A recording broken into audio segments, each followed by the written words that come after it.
What's up, Rockstars? Today I have a huge news video for you guys. There's a lot of campaign stuff going on. There's a lot of drama as well. I'll put that all towards the end. Let's just go ahead and get started. Let's see what's available now and then just get into the nitty-gritty.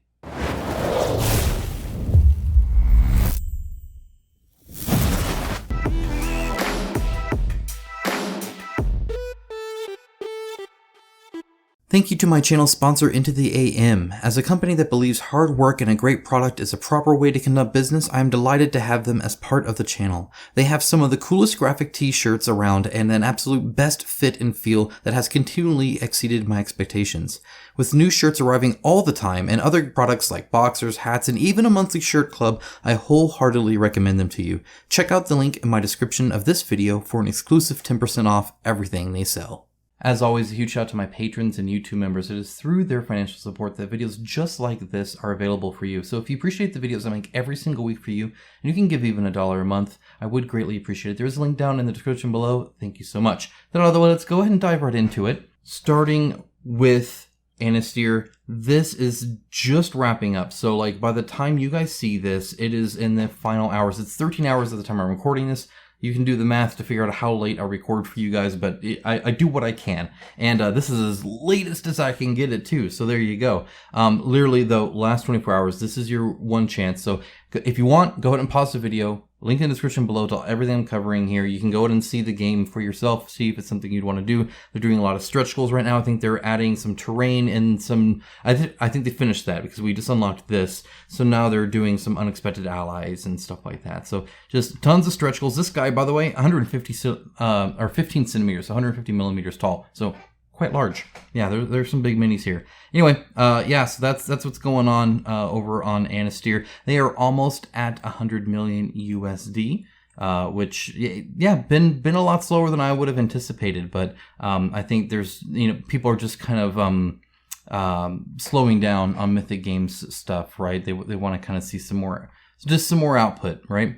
Uprising, Titans of the First Age, that is going well. There are still 4 days left at the time of recording. They are unlocking new characters, or new tribes, new hordes, new legions, new quests, all that kind of stuff, right? So that's kind of what they're doing now. They are at 550,000 and they are still going strong. And this will make more sense later on, but I don't think you have to worry about them canceling. They're doing good and they have a solid product and a good foundation on how much it costs to produce and ship and get to you guys, and price things accordingly so that they're in good order there. So you're good there. Don't worry about that. Next up, we have Zerywia, the board game reprint. That's at 56,000. So it is funded. It actually just hit 500 backers while I'm recording, which is kind of fun. However, we'll talk more about them later. So I'm going to go ahead and lay off, except just to point out that they are doing all these stretch goals. So they are busy unlocking new stuff. They are doing a new kind of story stuff and scenario and all that kind of stuff. Even new characters even.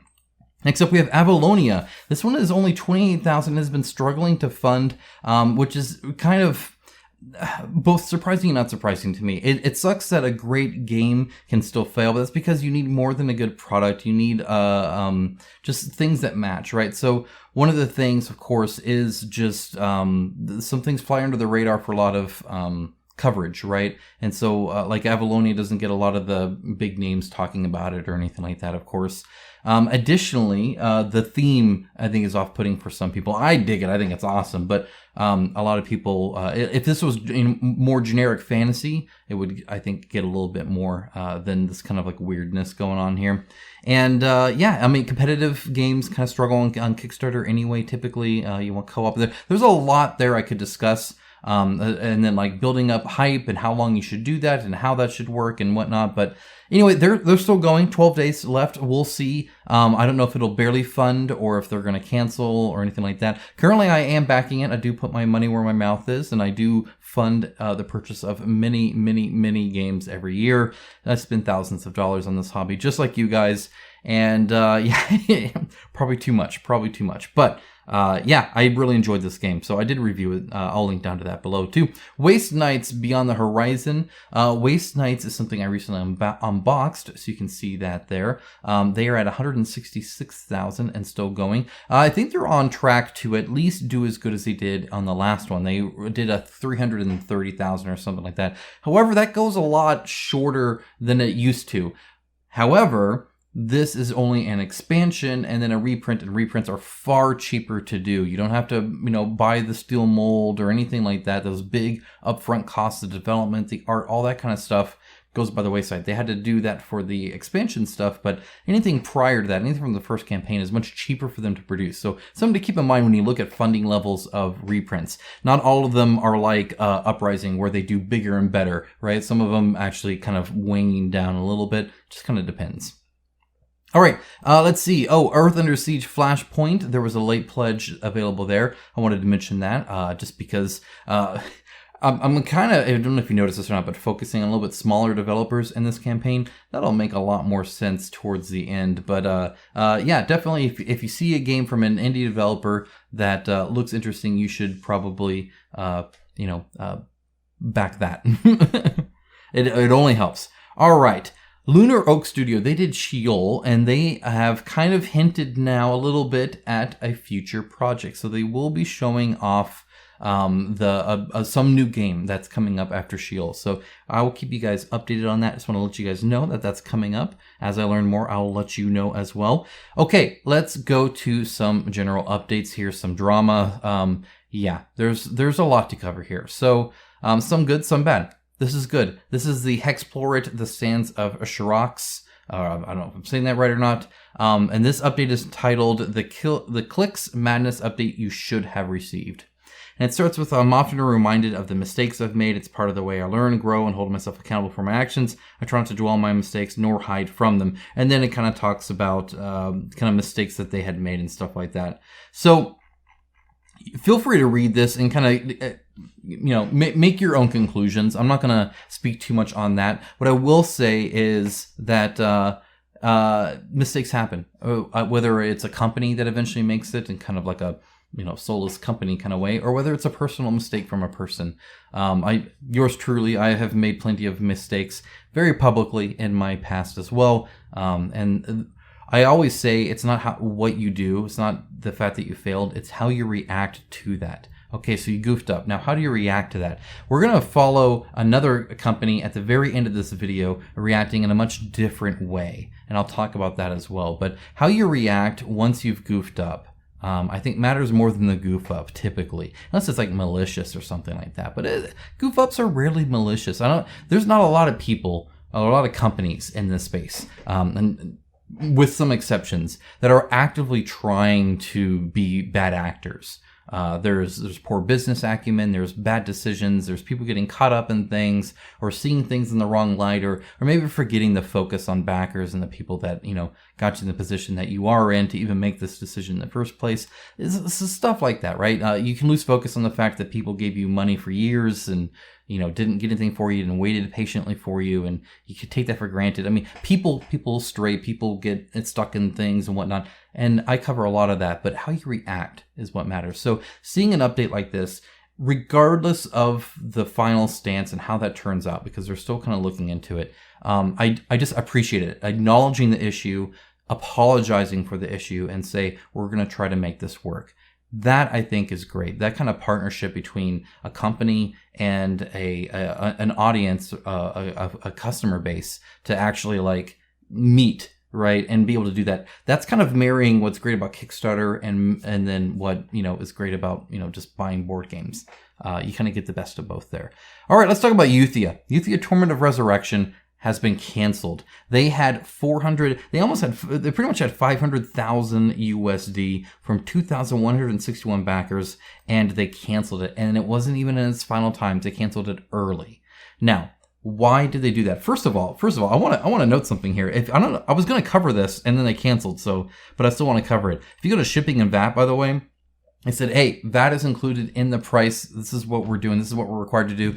And so that's what we're doing there. However, to make it to where non-VAT people aren't paying VAT, boom, they were giving free U.S. shipping and free China, Hong Kong shipping because it's local there. So yeah, I thought that was pretty wild that that they did something like that. That was impressive. So actually had some really cool ideas around shipping.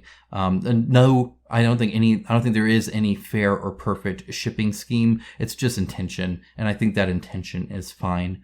So there is that. But they canceled. Why did they cancel? Well, you can actually go to the updates. This is public, so you can see that there is a private update in the original campaign. I'll be sharing some information from that, but not the information that they kind of requested to not be public. You can find it online. It's not really it's not important, so it doesn't matter. The part that they were super concerned about for whatever reason. Okay, so what's going on? Well, they're shutting down as an entire company. This is it. This is the end. This is kind of their last moments. You're seeing the ship finally sink into there. Why did they cancel at 500,000? Why did they cancel at 2,000 backers? Well, because they wanted 6,000 backers. Now, why would they want 6,000 backers? Well, that is because what you don't know, and you look at this and it looks very professional, right? But this is the thing, is companies can keep things close to their chest. You don't know everything. You are not an investor. They don't have to disclose their financial information to you or anything like that. They were severely in the red, and this was kind of their one grasp to try and not be in the red, if that makes sense. So Euthia is a very big game. It has giant minis, and they even said in the first one that they were going to make a box big enough for all the stretch goals, so it had to be this massive box that was custom made, and then it ships, and it's shipping to thousands, and I think they had around 5,000 backers in total and some change after the pledge manager and all that. So shipping to all these places, and obviously shipping prices went up and all this other kind of stuff happened, and they just maxed out their loans. They can't take any more money. They're in the hole, and the only way to get this is to get that mini. Now, I kind of spoke with my patrons about this a little bit, but I think there's some confusion, so I want to clarify this a little bit. When we say profit, right? When we say we have a profit margin of 30%, let's say, which is a very small profit margin. Ideally, you have 50, 60% even.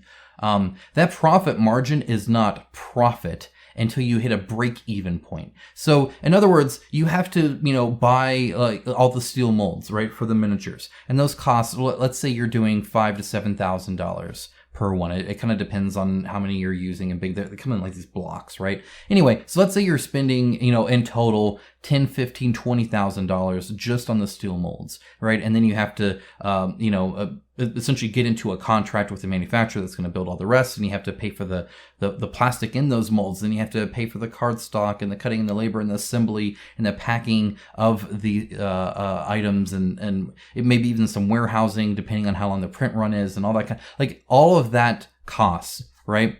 And with a game like this big, and in fact most of the games, you can't just sit on it. It has to then ship out, right? Because that costs every time you're just sitting there too. So anyway, there's a break-even point, or let's say you've invested, however many $100,000, $200,000 into this. Well, then you have to make in that profit margin $200,000 of profit to break even, and then you start making profit, net profit that you can actually use. So not counting development time, not counting all that, but just art and sculptures and all that kind of stuff, they didn't hit that break even point. And so they needed this to essentially pass that up, right? This was very much a campaign helping to fund another campaign. Not that it wasn't delivered or anything like that. They were still doing that through loan stuff, but then they have to pay off those loans, right? You can't financially just go through there. So what they said is, instead of putting you guys through a very scary financial situation where we have a low confidence where it's going to cancel, and the moment you know that this is essentially your company's dead and all that, you don't need to ride it out to the last day and see if it changed. At that point, they're just cutting their losses and just saying, okay, we're not going to charge anybody. We're going to finish shipping some metal dice replacements, and that's it, and then we're done. So yeah, Euthia, you won't be seeing that. That's unfortunate because I was excited for the pet class. But yeah, if you have a copy of Euthia, it's probably worth quite a lot right now. This would be a prime time to sell. If you're not super into the game, I imagine there's somebody that is super excited to get that. And it's going to be pretty rare because they ain't making no more. So yeah, it's unfortunate. One thing I wanted to point out, though, is that the reactions to this, again, when bad things happen, how you react to things, I think, really matter, right? And so here you can see something like Wolfram saying, yeah, Dia Games tried to come on us, deserves them, right? I know what they mean. Love the new $1 policy. Yeah, that's poor form. When I talked about it, I know Alex talked about this as well, the $1 policy. I think I can safely speak for Alex when I say that we don't intend to do that to truly indie endeavors. Right, there's a group on Kickstarter that will do just fine and are funding just fine and will be okay, and they are fine with you adding in the pledge manager. It's not ideal, but they'll be all right with it. And the late pledges are quite lucrative typically for them anyway. And then there's companies like this that's, 1, 2, 3 people. I think even Jesse from Quackalope commented on this a little bit, but these companies are actually like using Kickstarter like to fund their stuff. Now, there is some pessimism around the funding goal and that being incorrect. But honestly, I would have been fine if they put $10 there. It is fake. And I'm fine fake. You can even say it's fake. Like, I mean, by all means, mention, hey, that's no, we can't make the game on that. But we want to start involving you guys in stretch goals sooner and stuff like that. And the way these systems work and the way, like GameFound and Kickstarter operate is that's the easiest and best way to be able to do that. They can do social stretch goals and those are kind of okay. But for the most part, you want to drive that traction. And just fundamentally, on my part, and while I'm speaking for myself, I think a lot of you would agree, and I think the numbers reflect this. Everybody wants to be part of a runaway success. Nobody typically wants to be in a just maybe. Because when you pledge money on a campaign, you're essentially saying, I need to remember that for the next 14 plus days that I have $300 out or something like that, right? So if you are in at that level, then that means you're not backing the other stuff. You can't back a whole bunch of stuff and then cancel right at the end because you can only afford one. You have to kind of make that commitment, and you don't want to make that commitment to maybe on the very last day have it not fun, and then you just waste it all the time. Oh, well, I put it in Euthia. I could have put it in Anastyr. I picked Euthia, or they canceled at the very end, so now I missed Anastyr, right? You can't do that, and so you just really, really need to keep that in mind, right? That's really important. Anyway, I've talked enough about that. What I do want to say is there is an issue. So you're not going to find it here in the comments because they've deleted it. However, we do have image of this. This is Zerywia saying, all those eager for adventure are welcome to join the Zerywia campaign on Kickstarter, with a smiley face. They made this comment right under this king of clickbait, can't stand that channel. I see you, Phantom Whale. I see you. You're not watching this. That's okay. I have no idea what I'm going to title this. I'll figure it out later, I guess. Probably something super clickbaity, according to Phantom Whale. That's not why I'm commenting on this. He's free to his opinion. I appreciate he said channel and not guy, because he doesn't know me. But anyway, and I don't know him. Zerywia doing this, pretty low bar, pretty low form. The company just announced that they are in financial ruin as people, and that their campaign is done, and you are a peer to them. It'd be like you going to your coworker that just got fired and said, well, hey, anybody who needs work done, I can work.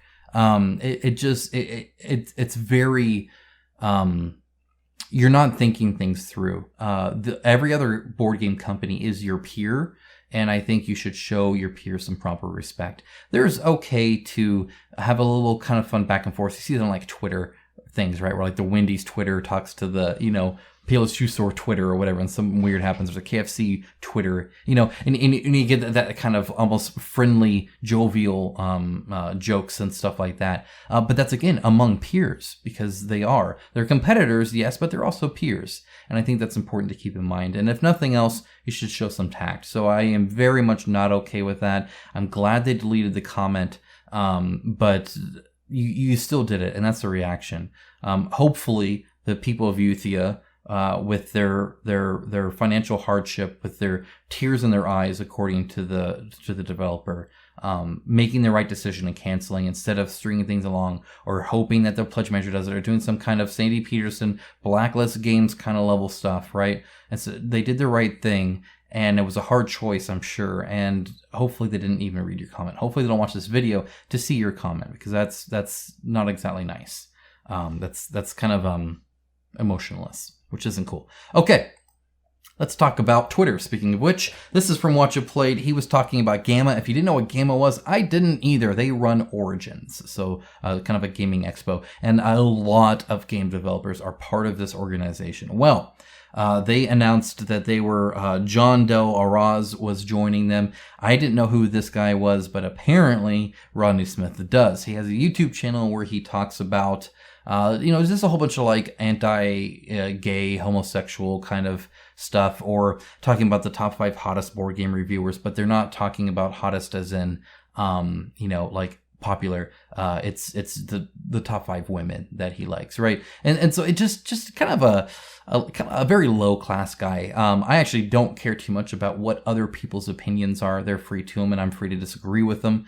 But it's certainly not. He ends it by saying, hit and help make board games the most diverse and inclusive place possible. Empty words, obviously, right? That's not his goal, which, again, I don't care what his goals are, but don't claim something you don't. So anyway, Rodney came here, and the one bit I would say, and this kind of reminds me of the OK Frog symbol kind of thing, is Rodney's coming in this very aggressively, hey, I'm very upset about this. And that's fine to be upset, but I do think that sets a tone, right? And so it very much invites all of your followers to then kind of keep that same kind of aggressiveness about it, instead of just saying, hey, Gamma, this is a thing, right? In other words, I think it's better to announce a problem, and then when you get a bad response, then you can start escalating. But to come in kind of escalated isn't always the best. Well, either way, regardless of that, and that's a minor criticism. That's not what's at fault here. What's at fault here is, having this guy be a part of your organization, having him be pretty darn sleazy. So anyway, that's this. How did Gamma respond? They just left Twitter. I don't know what that even means. I think I read that they gave him a 15-day suspension, which I guess he's going to come back and love gays afterwards, after 15 days. I don't know what the goal there is or what that even means. What that means for Origins, what the fallout of this will be, I don't pretend to know. I'm sure the people of Twitter will gladly tell you. As you see, I'm not even logged in or anything like that. So, just letting you know that happened. That's the thing. Okay, let's talk about CMON, because I know you guys love that. So, you guys know CMON charged a whole bunch of money, a lot more than they had planned, and said nothing about it. Well, they're actually now deleting comments, preventing people from talking. And it'll be interesting to see in their next campaign whether they start deleting dollar pledgers that try to warn future backers of some issues. That'll be kind of interesting. You guys know my stance on this. Just like when I make a video you guys don't like, and you guys call me all sorts of names and are rude and all that, all those comments live there, along with the video that I goofed up on. I like to keep that there too. I don't believe really in deleting comments unless it is something incredibly bad or dangerous. So for instance, spam that's going to install a virus or something like that, I'll report that. Even then, I've never actually deleted a comment. When you click report, it goes away. I'm assuming that's deleted, or maybe it's hidden. I don't even know. Anyway, there's a very high threshold for me to actually want to delete something. So that's my stance on things in general. But it's very bad when, first I'll explain. Okay, so this is their Instagram. Notice these comments. See this little speech bubble here? And notice there are none here, where there used to be, right? And they actually removed them. So this you cannot comment on, and this you cannot comment on. Both of them are describing their next campaign, right? So they're saying the next campaign, the comments need to be focused on that, is essentially what their claim is, right? Same with their Facebook, right? You can come here and you can see, I actually looked at this and I remember the comments, though they're gone now. 28 comments, the account is still there, but they have since deleted or otherwise removed those. Now, technically those other people could have individually removed all of their comments, but I kind of doubt they all did that. And this matches in line with their turning off comments on their Instagram. So what happened? Essentially, people were on there and then started doing this whole thing, either asking questions on Instagram, or commenting on, hey, people, if you're looking at this, warning, don't trust their shipping, all that kind of stuff. Normal kind of speech people, talk to each other, right? Like, oh yeah, I had a bad, day with them, or I had a good day with them, or, whatever it is. You kind of let people know. And they removed them there. So then when they couldn't go to Instagram, the mob, right? It wasn't that many people, went over to Facebook to start commenting there. And so then CMON removed that. Now there's a couple things here. First of all, I can understand wanting to focus on the next product. However, you as a company have a certain history, right? This is really my point. The problem with this is they've read these comments, which means they have known, right? If it was just that they weren't commenting on Kickstarter, maybe they're just not even bothering to read it, right? Maybe they literally don't know. Maybe but they are actually reading these comments and then deleting them. And that's your response to that. So in other words, you've now read that a customer has a complaint, that a customer has a problem or a question. And your reaction to that is not, we should write an update. We should make a video. We should respond to this. We should do some outreach. We should figure things out. Why are they upset? It's just deleting it. That is the reaction. Again, it's not that you do something wrong. Let's say you launched the campaign, the pledge manager, and the shipping's super expensive, and people freak out, and you didn't mention anything. You didn't think about it. Whoopsie. Okay, let's say that after 50 campaigns, they made that mistake, honestly, that we meant to tell you about that and why that's the case, and why it's so much different than what we told you just a little bit ago, but we totally forgot. Let's say they're inept, okay? Even still, when people then tell you how you react is possible. I'm going to go back to this Hexplor It. Okay, they made a very bad decision, my opinion, because they were offered something and then they said, you're not going to get that. And I don't think that's a good thing to do. So people commented on it. And what did they do? They respond with the Clicks Madness update you should have received. But CMON isn't doing that. CMON is instead seeing those comments and then deleting them and removing them and hiding them. And that's their only response we've received. We haven't received any comment. We haven't received any update. What we have received is censorship. That is pretty darn bad. Now, I know that if you really like CMON and you don't like me commenting on them and you think that I'm targeting them, I didn't make them delete comments. I covered like 3 companies that did bad things today, and I do that all the time. If CMON is constantly being covered and I cover bad things, why? That's not my fault, guys. I would love to have had exactly this whole clicks thing, right? I would have loved for them to have an update like this. I would have loved for people to get a better deal, to feel better about their purchases, to just not be so angry. I would love that. If I didn't have a video full of drama, that'd be so happy. That'd be great. I would love to not have a purpose to do these, but sadly I do. And as long as I do, I don't care who does it, which is why I include stuff like Mythic Games on my top 10 list. It's not a personal thing. It's just, I call it how I see it. And deleting comments, I don't care what company was doing that, but I would have called them out. It just happens to always tend to be CMON, which is on them, not me. Anyway, guys, let me know your thoughts on all of this. There's a lot to go over on this, obviously. I could have done a video on each one, but I didn't want to spam you that way. And there wasn't a whole lot, after Euthia left, right, that I was covering on Kickstarter. Batman's coming in, right? You can see Massive Darkness 2 over there. Conan is on its way to me. So a lot coming up. If you are interested in any of that or future news and industry chat like this, there is that subscribe button. Of course, guys, have a wonderful rest of your day. I'll talk to you guys again real soon. Bye, guys.